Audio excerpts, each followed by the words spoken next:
Fashion-Enter is a social enterprise. So the company was set up right from the beginning to do good. We are fully ethically approved, so that means that we're checked once a year to make sure that we're paying all of our staff properly, we treat them properly, just as everyone should be treated. In terms of a factory, we're what good should look like. LEYF work very well with us because we both have the same values, we're very aligned. They use dead stock fabric, which is stock that's left over, and if we weren't to use it with LEYF, it would probably end up in landfill, which we absolutely don't want to happen at all. And we actually make tote bags, masks, pinafores or aprons in our sustainable factory.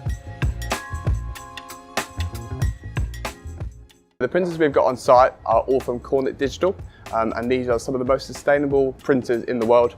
They only use water pigment ink, which is a type of ink which uses zero water when printing on either the fabric or on any of the garments which we print on. The reason why this is so sustainable is because there's zero water waste in these machines. Sustainability is a huge part of our business because we're looking for the future. We want to change practices of fast fashion.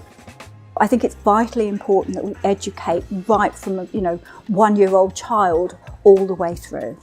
So we're teaching them right from the start how important sustainability is. So it's just going to be in the DNA. They will just do things naturally and think about the planet.